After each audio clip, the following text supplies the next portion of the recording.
10 additional colonists are on the way to the Martian surface, but we still have room for more than 80 additional people in our current apartment. So it might be time, to dig into birth rates and invest in the education of full-blooded Martians. Hello, Legion. This is Hadrian. Thank you for being here. Let's play some more Surviving Mars Green Planet in our Red Winter series. Isn't it nice, by the way, to finally be able to follow these guys around and just watch them as they zip around the colony? By the way, the logistics of starting a recording with the camera mode turned on for any vehicle in the game are obnoxious and annoying and just frustrating as hell. But it's worth it when you get shots like this. Just wait until the colony is green. Hey, look, there's our lake. So nice. So we do have some greenery starting over here. You can see the lichen actually doing quite well. Let's take a look at that lichen patch as we begin here. We're on speed 1 at the moment. Yeah, really developing, but we still don't have enough soil quality to bring grass. Believe me, it's the coolest thing in the world. I know I've said this already, but it's the coolest thing in the world to finally get grass growing on Mars, because it does kind of grow of its own accord where the soil quality is good enough. And when you can zoom in to the surface, you can actually see the blades of grass. It's not just a grass texture. It literally grows in blades, and lots of blades. So it's very, very satisfying to see. And we are well on our way towards that. Another thing we're well on our way towards is those 10 additional passengers that I mentioned. So let's jump back up to speed 3. They're going to arrive any moment. And it says that we're short on electronics right now, but we're not. We are producing more than we are consuming. We just need to make sure we don't completely run out of them. It's always good to have a decent stash of those various resources kind of set up. So let's see what else we can do. Let me pause for a moment because I want to make sure that I am using my 2 RC transports to maximum effect. And currently it seems I am not, since I, finally have 2 on the surface. So let's have this guy come up here and just load anything he can. Slowly scroll over to the colony. And unload there. All right, that's the first one. And then the second one, we're going to do the same thing, just in a different spot. Let's actually use this. Yeah, actually, that'll work. Let's put you here. And you're going to load, once again, anything. And they'll have something to do, probably for just about the length of this episode, or at least half of it. So we'll keep an eye on that and then unload. There is a technology that would allow them to do all that automatically. We just don't have it quite yet. Speaking of that, we are doing quite well in our technology studies. We're going to get a nice subsidy in a moment. So we are halfway through terraforming subsidies, but then we're going to get deep metal extraction. We're also doing our first deep scans of the Martian surface right now. So we're scanning all of the area that we've already inhabited to see if there might be some deep metal, deep rare metal, to where we can build additional mines without necessarily expanding our colony too far. We already have this deep water deposit right near the existing colony, which is a fantastic find. We don't quite have the research yet to exploit that deposit, but we've got it. Also, recall that in the previous episodes, we finally have a second carbonate processor set up, so this means the atmosphere of Mars will be growing more rapidly. Now, if I haven't explained this previously, one of the things in terraforming you have to keep an eye on is that as the atmosphere grows, the rate at which the loss of atmosphere increases, as you can see from the numbers there, also grows. So, well, it's not necessarily that the rate increases, but the amount of atmosphere loss increases in proportion to the size of the atmosphere. So it might not be exponential in that the rate climbs as the amount. Sorry, I'm getting really technical, but for those of you who know the terms, you might be following along. But anyway, in general, as the atmosphere gets bigger, the more atmosphere you lose more quickly. And so what happens is you need to build additional things like mirrors out in orbit that help maintain the atmosphere of the planet. So we'll get those technological options before too much longer. Let's go back up to speed 3. Let me move the spoon that's sitting on my desk so it doesn't make noise while I move my mouse. Okay, there we go. Hey, look. Look at those guys traveling together. That's so cool to see. I think I mentioned I haven't really done 2 collectors before in my playthroughs of Surviving Mars, so it's nice to see that. Okay, now I do want more electronics production, so I'm going to land my new colonists here to see if they can maybe fill jobs at the electronics factory. And it looks like the large lake is full, so it's not taking as much water anymore. We have good. We have a very full large water tank over here, which is great to see. Also, hang on. I just realized that these are not set to maximum priority. I'm going to change that.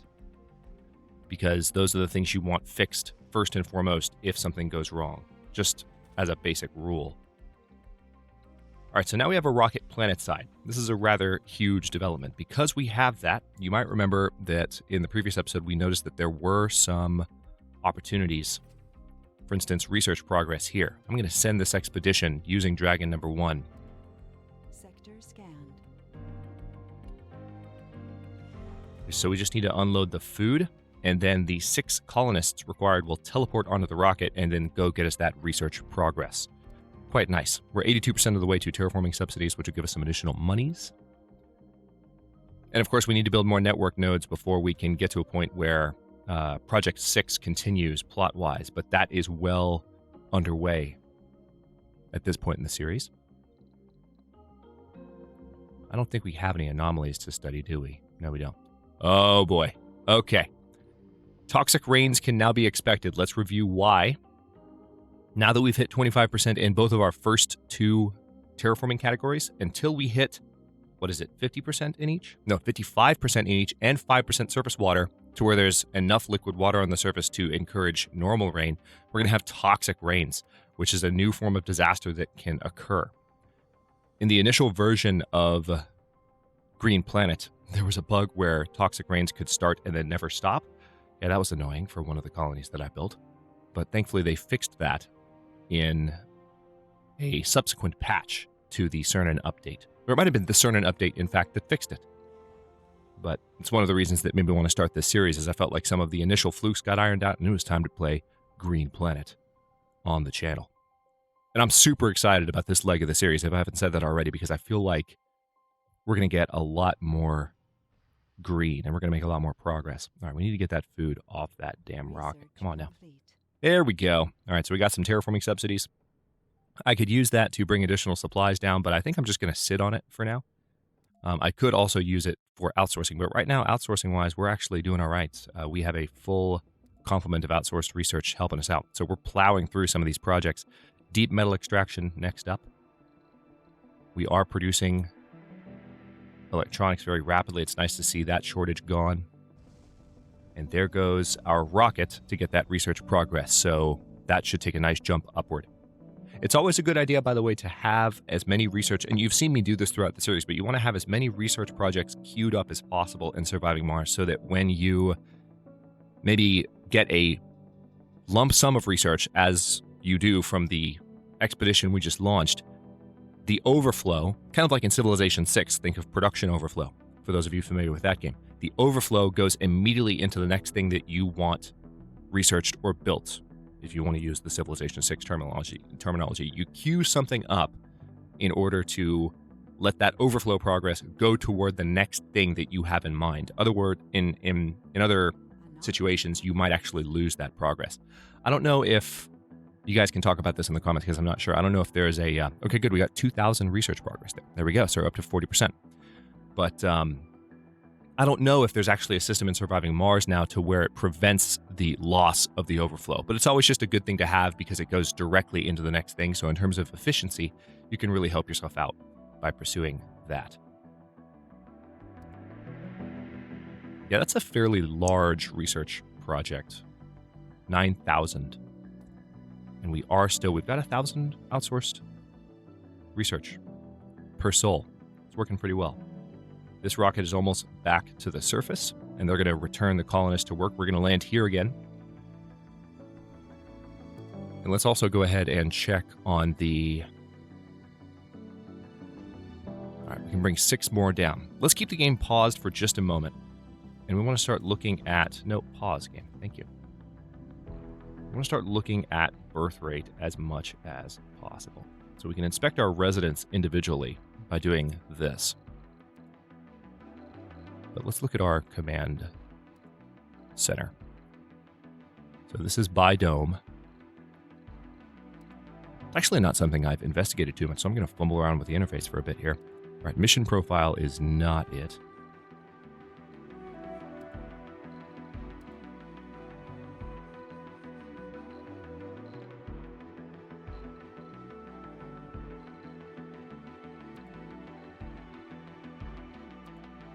Not life support grids, not building colors.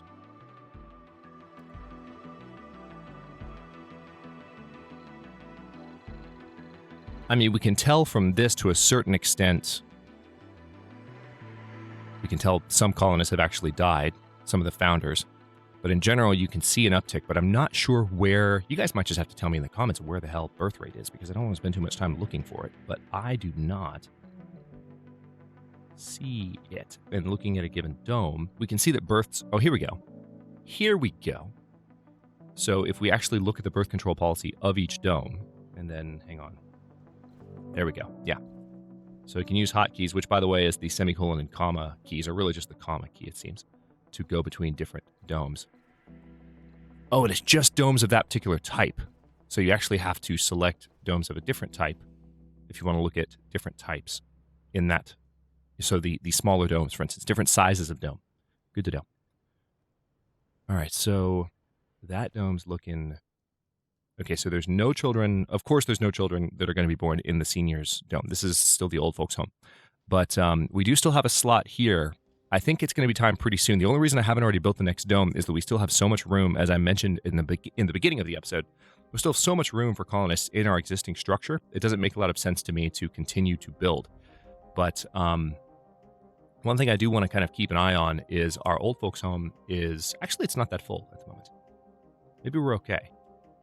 Yeah, that's fewer residents in the apartments than I was expecting. So maybe what I was about to say isn't true, but I do want to make sure that doesn't fill up.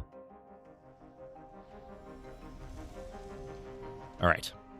So those 6 colonists are going to return to this dome and might find new places to work, or they might not.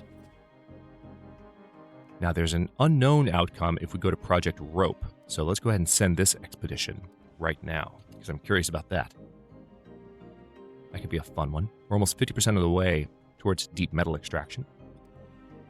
Still have a full complement of outsourced research.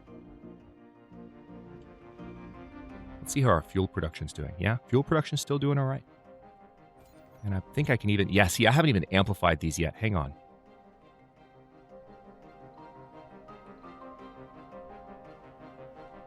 I've got enough to build the factory AI in.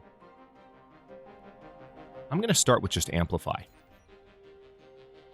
So our fuel situation is going to be just fine. We've got this giant fuel storage out here now. We can do additional storage for resources that we have a lot of. Oh, hey, our sea transport needs something to do. So what are you doing? You're out here? All right.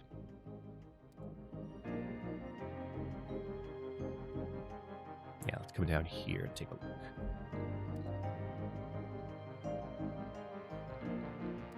One should load anything and everything, then bring it back over here.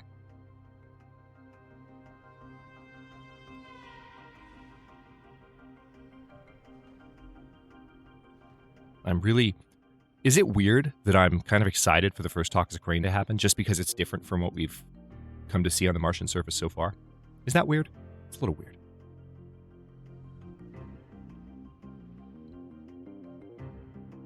One suggestion that came in from a channel regular, I think, on the last couple of episodes is having lakes in between the existing domes. So like putting a small lake here.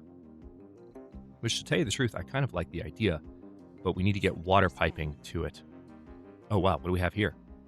We have another deep water deposit very close to the colony. That's fantastic freaking news. Wonderful. All right, let's go ahead and queue those up. One of the advantages to doing the deep scans where we're doing them now, of course, is we still have our sensor towers set up. We have 2 there and 2 here, helping us to ensure that we scan the area closest to those sensor towers more quickly. Oh, you know, one thing I didn't even look at after that massive ice age? Hang on, let's take a look at this. Yeah, ridiculous. Look at that. Almost half of our total ice melt amount came from the last ice age. Really filled up those water deposits. Yeah, that mod has really changed the way that this series is playing out. Can't wait to be able to burn through all this stuff. Okay, here we go. The expedition was sent to investigate a spectrographic trace of rich metals deposit, but found something much more interesting and troubling. After climbing the slope of a huge crater, we have faced an astonishing sight. Down below, we saw the remains of a facility, clearly a man-made one. The dust didn't manage to hide the rocket landing pads, the spherical concrete buildings, and what's more disturbing, the large portholes on the ground which resemble rocket silos. Too much to be sure. Oh, man. So leave and forget about it. Leave the site, but upload its coordinates in the international database. Approach the facilities and investigate. So this is 4 of our colonists right now that could lose their lives. Let's approach the facilities and investigate. We approached the mysterious facility with apprehension, but nothing bad happened. It appears that the location has been abandoned decades ago. The facility has been picked almost clean, but there are still traces of evidence what happened here. People lived here, and research was conducted. The silos are empty, but there are signs that at least 2 of the 5 hosted nuclear devices launched. Yeah, whoever wrote this wrote it very quickly and made some mistakes. The labs are the most amazing part of the facility. Most of the equipment and the computer systems were too heavy and unwieldy to be moved out of the planet. A new breakthrough tech has become available. The expedition will return shortly. Okay, so what do we have? Lake vaporators. Lake pumps are self-sufficient and no longer need to be supplied with water. Hey, that solves the problem we were just talking about. Let's cue that up. Oh, that, my friends, is what is called serendipity. Mars in flames. Alarms follow the series of explosions throughout the colony. The ground is shaking and the people look in terror and uncertainty towards the horizon as the black columns of smoke quickly rise toward the bleak skies. You don't need to look to know what's going on. The damage and casualty report says everything. You can't shake the feeling that this is somehow related to the recent activities of your expedition team. Well, that's dumb. The punitive sabotage strike has destroyed 5 buildings. 10 colonists have died and 35 have been injured. Well, that's... Aw, man. Don't tell me there's nothing bad that happened. All right, we lost our electronics factory. All right, so we lost our nursery, electronics factory, and yeah, we're going to need to rebuild that. We might need to order a new prefab, as a matter of fact. All right, that's not actually destroyed. All right, there's a living quarter here that needs to be rebuilt. Well, I suppose you can just rebuild it, right? So rebuild in some cases. Yeah, I forgot that you do have the option to rebuild. But for the electronics factory, we might not have that choice. Yeah, my bad.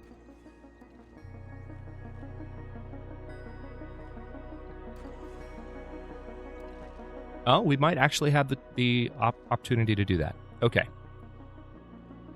All right, so we lost 7 colonists and 35 were injured. Hopefully that doesn't happen again. Don't tell me that nothing bad is going to happen and then have that happen. Ugh.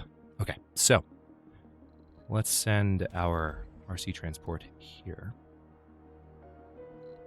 to collect anything and everything in that range.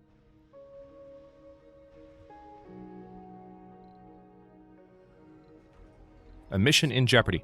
The recent colonist death, a worrisome trend which cannot be ignored. So yeah, so we just lost a lot of people from the applicant pool. It's going to be harder to bring colonists down because of those deaths. That's really frustrating. And of course, our electronics production has been put on hold slightly. But I think I reversed all of those orders that I gave. Okay, good. Now we need to queue up both of those. We need to open up that. There we go.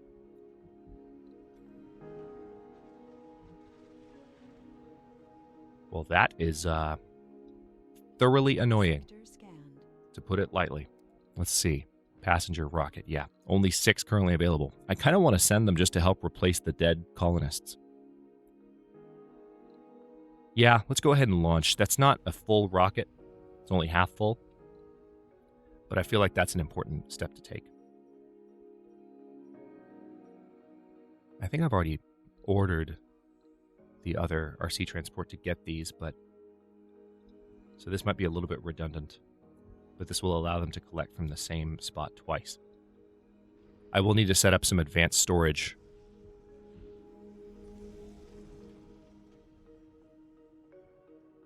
for metals and other things aside from fuel. But one thing we can construct, I mentioned at the beginning of the episode that we need to start thinking about the future of our Martian folks, is that we don't have a Martian university set up yet. And we can build one of those in this colony right here. And this helps to ensure that our citizens, now that we have electronics, we don't have that many, so it's still going to take a lot to build this thing. What I may have to do is use some of my money that I was saving to bring more electronics down. I don't know. We might be able to pull it off. It's just our production has gone down rather a lot because those upgrades cost a lot of our electronics to build. And we need 15 to build a university. But this helps train Martian-born adults. Resources are low. All right, we're almost done with deep metal extraction. And then core rare metals is another breakthrough that we're going to research. Okay, now Dragon number 1 is set to export. And I don't necessarily know that I want that to happen right now. But it's already loaded 8 of 30. You know what? I'm going to forbid exports. I want you to unload those so that those can go towards the production of electronics. And what we're going to do is keep looking at things that we can do here. We don't have an RC dozer. I'm not going to bring down another meteor shower right now. Not going to risk that after those colonist deaths. Very frustrating to see that happen. High-speed comm satellite. Yeah, see, once we have more... This is not a lot. I mean, giving up 100 fuel, 100 metal, and especially 100 electronics just for 400 research. It is repeatable, but we have to have a lot better electronics production to justify sending that expedition. However, the SETI satellite is much more, I think, doable in the near future in a way that'll give us a very, very tangible and useful reward. We can make use of $1.5 billion in a way that we can't of those 400 research points for 100 electronics. Yeah, that's just not feasible. All right, so the rare metals that we just pumped back into the colony will be used to produce additional electronics, and it seems like we still need 8.5 to build the Martian University. But the electronics factory is already amplified, so that means production is up. Still might not be perfect, but we're making progress. All right, we have 6 passengers here. Let's have them land by the old dome. My thinking there is that if we had colonists die kind of randomly across our entire colony due to that disaster, due to that, nuclear strike, I guess, that somehow destroyed buildings inside domes without destroying the domes themselves, don't ask questions. Don't ask. I have no answers. Hang on. Let's see. I bet you there's more we can find up here. Yeah, there is. All right. So you guys need to load all that. Bring it down here. And then we'll send the other one back in this direction because there's still some metal to be collected. Right there.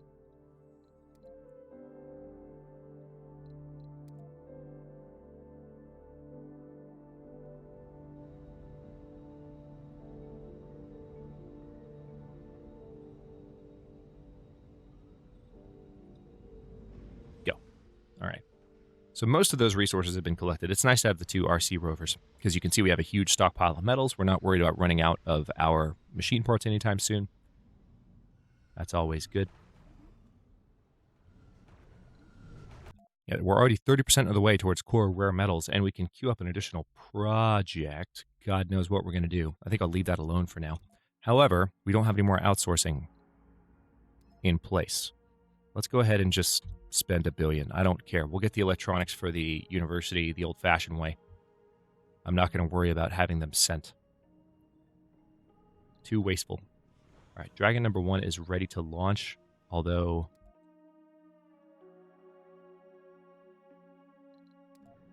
I think what I'm going to do is leave them there, and Dragon number 1 will load back up with electronics once the Martian University has been built. Phoenix number 1 is going to be ready to launch back towards Earth soon. How many more can we bring down? Okay, so we aren't looking too dire in terms of the colonists that we can bring down to the surface. There's still a decent number of people applying. The way that it works is that when you have deaths that are not natural, then people decide they don't want to come to Mars. But when you have births on Mars, more people do decide they want to come to Mars. So it's a very simple system. The healthier your birth rate to death, unnatural death ratio is, the more rapidly your applicant pool will fill. Sector scanned. Anomaly found. New anomaly. And that is worth taking a quick look-see. Let's go ahead and send the research rover that direction. So I can keep both of these planet-side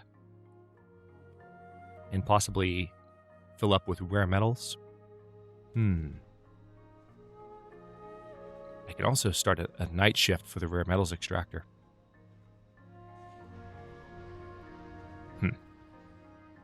Worth thinking about. Okay, so this thing is going to be done in just a few minutes of gameplay. Part of me wants to wait until it's done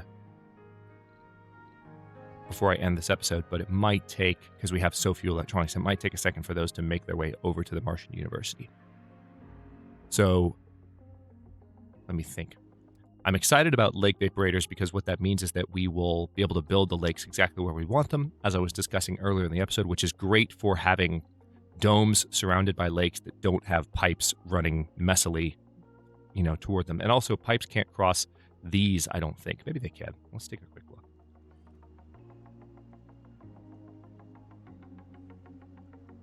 Yes, they can. Okay, so that answers that question. We can actually have pipes going over those. For a moment, I thought that might not be possible. But it doesn't matter. It's a moot point. That was just, kind of experimental. I'm going to stop this episode here. In the next one, we are going to finish the Martian University. Matter of fact, it's about to finish in the next couple of seconds. But then once that's up, our Martian-born colonists going forward, as we talked about in the beginning, will actually be able to train, they will be trained a little bit better in terms of the skills we want them to learn. They're already schooled to be survivors, composed, and nerds. But the Martian University will continue to ensure. What that actually does, it's not trait-related, it's skills-related. So Martian University allows the Martian-born to be trained as, say, botanists or geologists or engineers so that they can work in these other buildings. The Martian University is online now. Hey, I talked long enough that it actually finished building. Nice. So yeah, these guys are training. We're going to go ahead and start 2 work shifts so that people are jumping in. And it looks like the Martian-born are eager to come in and learn some new specializations. So that thing is going to start working. And it's automatic, by the way. So it's set to train what we need the most. So this is really going to help, I think, as the next episodes kind of unfold. It's going to help the development of the colony. And we need to build more of these things in order to progress the Project 6 storyline. So that's going to be coming up soon as well. Thanks for watching. If you enjoyed this one, don't forget to like the video and subscribe to follow along. New episodes are coming out every day at 1 p.m. U.S. Eastern Time. Comments are always welcome. Let me know what you think, and I'll see you next time.